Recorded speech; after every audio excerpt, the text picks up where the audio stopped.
እዙي ድምጽ حفاش ኤርትራዩ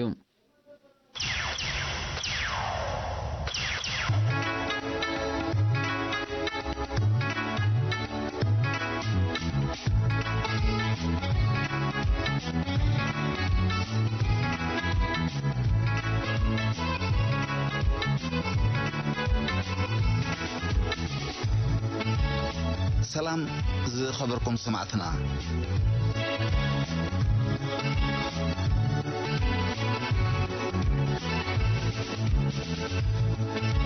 دمس حفاش إرترا نلومي نجيوبوليتيكا وقرن أفريقيا بفلاي نجماجم كح بحرن مسافة باب المندبن بمنصب أمريكان هجرات معرابن جمرنا سالسة كفال حزنا لكم قريبنا لنا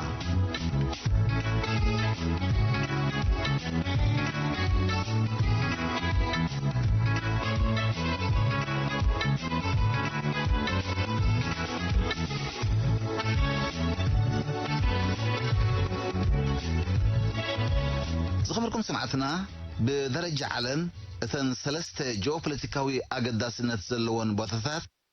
مصابو مالاكا مصابو هرمز مصابو باب المندب مخانن أقدمنا مقلاصنا زفلاتيو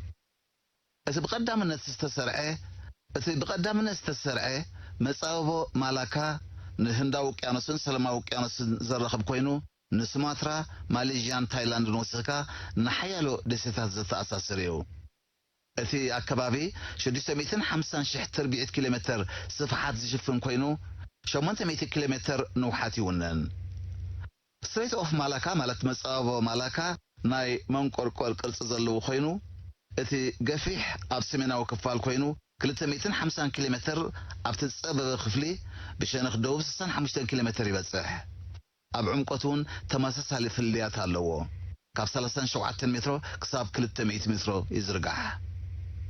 مصابو مالاكا بدرجة عالم أزيان بزحات عبيتن ناشتن مراخب زمالالسالو مصابو ايو اثي أزيو زحس اردما نهندن چاينان زرخب فولي مسمريو بستريت اوف مالاكا مالت مصابو مالاكا معالتاوي 87 مليون برميل زيت صاري ندادي يقعاز كابزي 15.2 مليون برميل زيت صاري ندادي ناب أفريكان برشيان غالفي يقعاز از مالت دما كابتي بمترب باناما زمحلالف 19 اسفي كابتي ناي بسويز كانال زمحلالف 4 اسفي كابتي بدرجة عالم ببحر زمحلالف 600 بمصابو مالاكا ابيلوي محلالف از نبرت زي باستات 150 مراخب تشاينان جابانن انداتصعنى يزغعاز 15 كابتي بماكلاي مبرقم قال هاجرات ايشيان زمحلالف نبرت بزي منقد زي زقعاز اب تشاينا مس موسخ بزح حزب موسخ هفتن تتقامنت مصابو مالاكا بزلحلنا وسخه يمصالو اسك حجد ما زخبركم سمعتنا بزعبا جيوبوليتيكاوي اقداسنت باب المندب زجمرنايو سالساي كفال كنوصلكم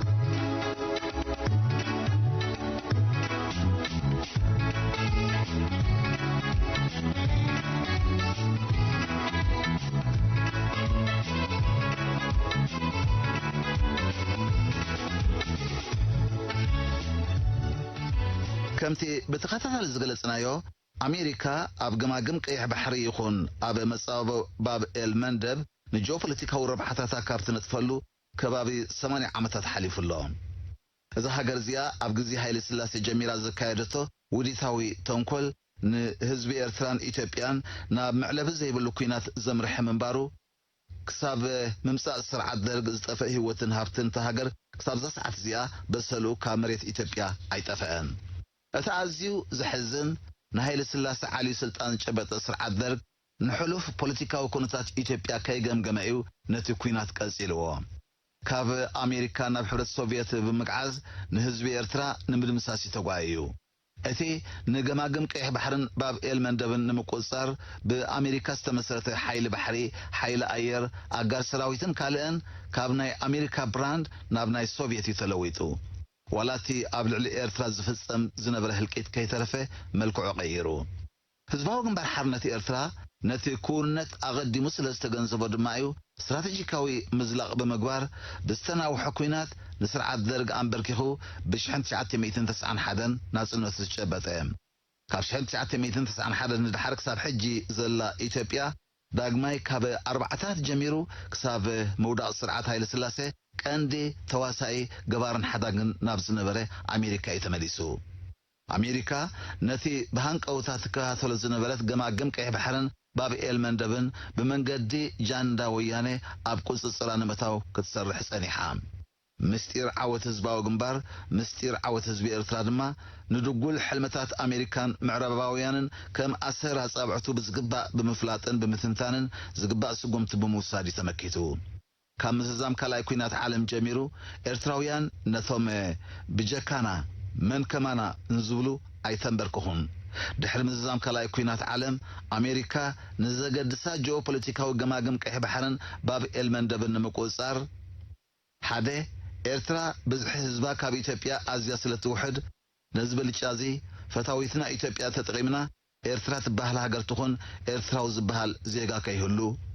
ክልተ ኤርትራ ኣብ ትሕቲ መግዛእቲ ጥልያን ኣብ ዝነበረትሉ ልዕሊ 50 ዓመት ብቁጠባ ካብ ኣፍሪቃ ብዘይካ ደቡብ ኣፍሪቃ ተወዳደረ ሃገር ከም ዘይነበረት ዝፍለጥ ኮይኑ ኣብ ትሕቲ ኢትዮጵያ ኣብ እትኣተወሉ እዋን ነዚ ብልጨታት እዚ ዝርምስ ስጉምቲ ምውሳድ ሰለስተ ነቶም ምስ መንግስቲ ኢጣልያ ብዝተኣሰር ሞያዊ ብቕዓት ዝነበሮም ቴክኒሽያናት ሓኻይም መማህራን ነጋዶ ወተሃደራት ሰራሕተኛታት መንግስትን ካልኦትን ካብ ሃገሮም ኤርትራ ከም ዝስደዱ ምግባር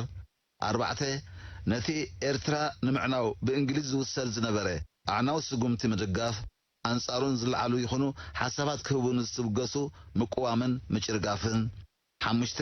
ኣብ ውሽጢ ኤርትራ ብኣውራጃ ሃይማኖት ቀቢላ ፖለቲካዊ ኣፈላላይ ዝፍጠር ግርጭት ብምጉሃርን ሓድነት ህዝባ ምዝራግን ዝብል ነይሩ ኣሜሪካ ብዘይካ ባብኤል መንደብ ጽልዋ ናብ ኤውሮጳ ኤስያ ማእከላይ ምብራቕ ንምስፋሕ ኣጸቢቓ ሰሪሓ ዝተዓወተሉ ጉዳይ እዩ ኣብ ከም ፔርሺያን ጋልፍ ስቴት ኦፍ ሆርሙዝ ኢንዶ ፓሲፊክ ብዘይካ ተተካይዶ ቁጠባዊ ንጥፈት ኣብ ከም በዓል ፊሊፒንስ ጃፓን ወተሃደራዊ ማዕስከራት ብምስራት ኣብ ሃገራት ኤስያን ፓሲፊክን ጸብለልታ ኣረጋጊጻ እያ ኣሜሪካ ናይ ጂኦፖለቲካዊ ጸብለልነታ ንምርጋጽ ቁጠባዊ ማሕነቆታት ምፍጣርን ምድኻምን ብዝለዓለ ዝሰርሐትሉ ዓውዲ እዩ ድሕሪ ካልኣይ ኩናት ዓለም ንሳ ከም ድሌታ እትመርሖን እትዝውሮን ሓደ ቁጥባዊ ስርዓት ንምህናጽ ተጠቒማትሉ እያ እታ ሓያል ዝነበረት ሕብረት ሶቪየት ድሕሪ ዝሑል ኩናት ብዘጋጠማ ምምቕቓል ኣብ ዋርሶ ከይተረፈ ዝሰዓበ ምብትታን ንኣሜሪካ ዝፈጠረላ ዕድል ኣዝዩ ብዙሕ እዩ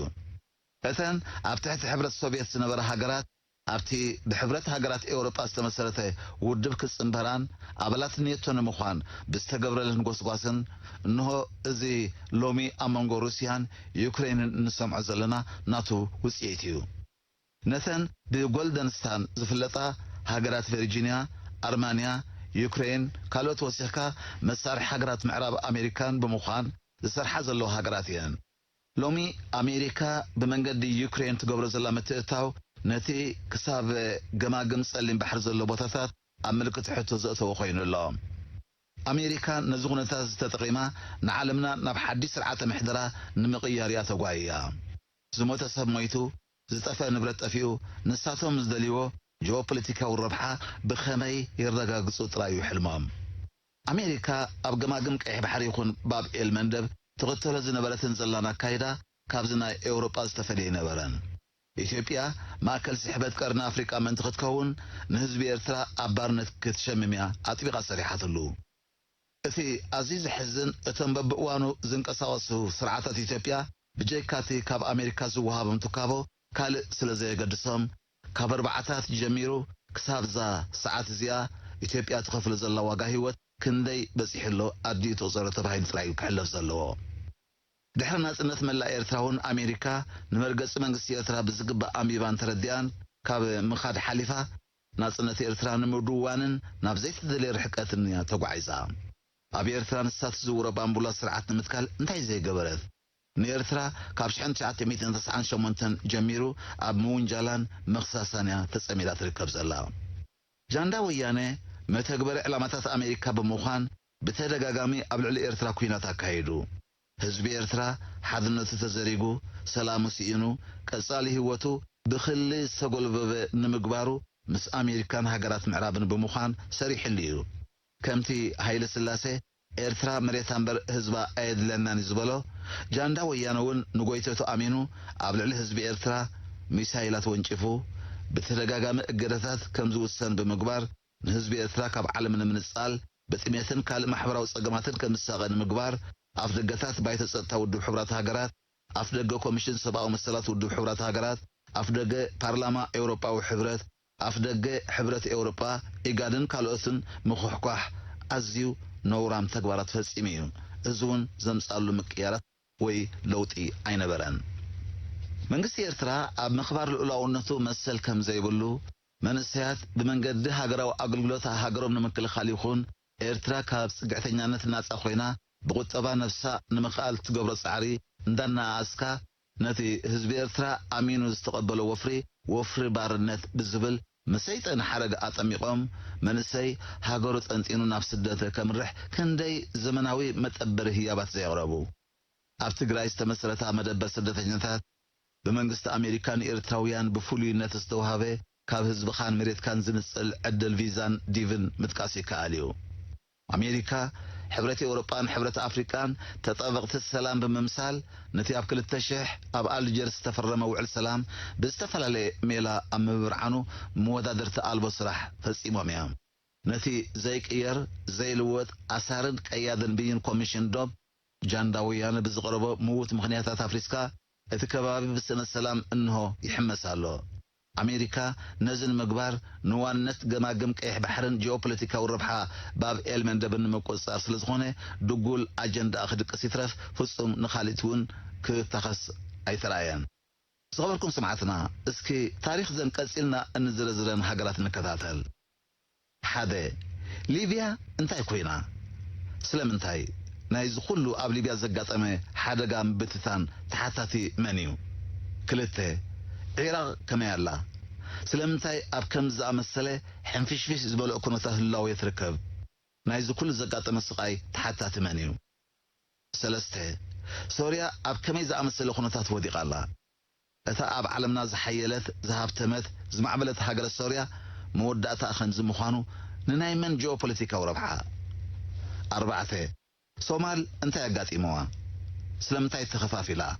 ብድሕሪ ምፍጣር አልሸባብ መን እዩ ዘሎ ሓሙሽተ ኣብ ሱዳን ዘሎ ህሉ ኩነታት ከመይ ይመስል ስለምንታይ እዩ እቲ ግርጭት ናብ ሰማይ ዓሪጉ እተን ርእሲ ሓያላን ሃገራት ኣብ ጂኦፖለቲካዊ ኣገዳስነት ሱዳን እንታይ መልእኽቲ እየን ዘመሓላልፋ ዘለዋ ሽዱሽተ ኢትዮጵያ ካብ 1998 ንድሓር ንዝነበረ ፖለቲካዊ ኩነታት ገዲፍና ካብ 2018 ንድሓር ኣብ ኢትዮጵያ ተፈጢሩ ዘሎ ኣሰንባድ ኩነታት ብመንን ስለምንታይ ነው ተበጊሱ ስለምንታይ ካብ ኩናት ናብ ኩናት ይሰጋገር ኣሎ ኣሜሪካን ሃገራት ምዕራብን ስለምንታይ ክንዚ ተጨኒቆም ሃገራት ኤውሮጳ ውድብ ሕብራት ሃገራት ኮሚሽን ሰብኣዊ መሰላት ውድብ ሕብራት ሃገራት ባይቶ ጸጥታ ሕብረት ኤውሮጳ ኢጋድ ጉዳያት ወጻኢ ኣሜሪካ ትካላት ረድኤት ውድብ ሕብራት ሃገራት ኣብ ጉዳይ ኢትዮጵያ ስለምንታይም ኣእዳዎም ዘእትው ዘለዉ ምዕራባውያን ትካላት ሚድያ ስለምንታይ ናይ ሓሶት ዜናታት ይዝርግሓ ሃገራት ቀርኒ ኣፍሪካ ስለምንታይ ተዋላዋሊ መንገዲ ንምሓዝ መሪፀን ንጃንዳ ወያነ ናብ ስልጣኑ ንምምላስ እዩ እቲ ሓበጭቦጭ ግን ስለምንታይ ኣብ ዘመነ ስልጣኑ ንኢትዮጵያን ህዝባን እንታይ በደል ዘይፈጸመ እዚ ሕጂ ኣሜሪካን መሻርክታን ዝጓየሉ ዘሎ መስርሕ ሰላም ንኣሜሪካን ሃገራት ምዕራብን እንታይ ረብሓ ስለ ዘለዎ እዩ ክንዚ ሸበድበን ሸውዓተ የመን ኣብ ከመይ ዝኣመሰለ ኩነታት ወዲቓ ኣላ ኣብ የመን ዘጋጠመ ሕንፍሽፍሽ ምስ ጂኦፖለቲካዊ ኣገዳስነት ባብ ኤልማንደብ ብኸመይ ይተኣሰር ሸሞንተ እቲ ኣብ መንጎ ሩስያን ዩክሬንን ዝፈለመ ኩናት ብመን እዩ ዝምድበር ዘሎ ኣሜሪካ ስለምንታይ ብትሪልዮናት ዶላራት ዝቁፀር ኣፅዋርን ጥረ ገንዘብን ንዩክሬን ትቕርብ ኣላ ትሽዓተ ኣፍጋኒስታን ኣብ ከመይ ዝኣመሰለ ደረጃ ወዲቓ ትርከብ ኣላ እቶም ትማሊን ንጣሊባን ዝኹስኩስን ዝዕብዩን ኣሜሪካውያን እንታይ ኣፍርዮም ኣፍጋኒስታን ተበታቲና ህዝባ ብጥሜት ብሕማምን ኩናት ሕድሕድን ተጸሚዱ ምስ ረኣዩኸ እንታይ ይበሉ ዓሰርተ ኣብ ኢራን ሰሜን ኮርያ ታይዋን ኩባን ካልኦት ሃገራትን ዝረአ ዘሎ ምትእታው ምስ ምንታይ ክጽብጸብ ዓሰርተ ሓደ ኣብ ዞባ ቀርኒ ኣፍሪቃ ኣብ ሶማል ኤርትራ ሱዳን ሰላም ተሳይኑ በአንጻሩ ግጭት ከሳውሩ ምስ ጃንዳ ወያነ ተመሳጢሮም በስም ዓቃብ ሰላም ንህዝብ ሶማልን ክርምሱ ንሓድሕዱ ከቃትሉ ንአልሸባብ ከሰውዱ አሜሪካን ሃገራት ምዕራብን ቀንዲ ተዋሳእቲ ንምዃን እንታይ ያገዲልዎም? አሜሪካ ኣብ ውሽጢ ዝተወሰነ ዋርሕ ስለምንታይ ኣብ ዲፕሎማሲ ቀርኒ አፍሪካ ዝነጥፉ 3 አምባሳደራት ቀያይራ? ማይክ ሃመር ኣብ ውሽጢ ሒደት መዓልታት ስለምንታይ ኣብ ቀርኒ አፍሪካ ተመላሊሱ? መስርሕ ሰላም ስለምንታይ ኣብ ደቡብ አፍሪካ ካየ ተወሲኑ? ስለምንታይ ፕሬዚደንት ኬንያ ነበር ኡሁሩ ኬንያታ ኣብ ምዉት ሰዓት ኣዛታይ ክኸውን ተመሪጹ? ስለምንታይ ኣብ ልዕሊ መንግስቲ ኢትዮጵያ ሰላም ብዝብል ጸቕጥን ምግባር ዝጓየዩ ዘለዉ? መግለጺ ጀነራል ጻድቃን ስለምንታይ ብሄሪቴጅ ፋውንዴሽን ክካየድ ተወደድዩ? ጻድቃን ስለምንታይ ንጂኦፖለቲካዊ ኣገዳስነት ቀርኒ አፍሪካ ምስ ምህላውን ምጥፋእን መንግስትን ህዝብን ኤርትራ ብምትእሰር ንመንግስቲ ኤርትራ ምድምሳስ እንተዘይተኻኢሉ ግድነት ዓቃብ ሰላም ሰራዊት ከኣትለዎ ናብ ዝብል መደምደምታ ተጓዒዙ? ጃንዳ ወያነ ብሓደ ወገን ምስ ኢትዮጵያ እምብልታ ሰላም እናነፍሐ በቲ ካልእ ኣብ ልዕሊ ኤርትራ ብ4-5 መኣዝናት መጠነ ሰፊሕ ኩናት ንምክያድ ንህዝቢ ትግራይ ተለዓላ ምባል ስለምንታይ ተጸሚዱ? ወያነ ስለምንታይ ነቲ ምስ ኤርትራ ክገብሮ ዝዓጠቐሉ ኩናት ብዝለዓለ ክቕጽሎ ብኣሜሪካን ሃገራት ምዕራብን ምትብባዕ ዝግበረሉ? እምበኣር ዝኸበርኩም ሰማዕትና ናይዚ ኩሉ ተግባራት መደምደምታ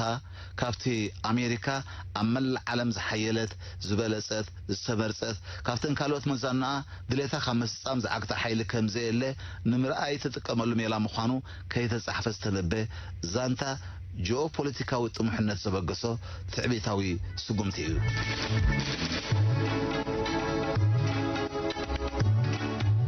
ብዝተረፈ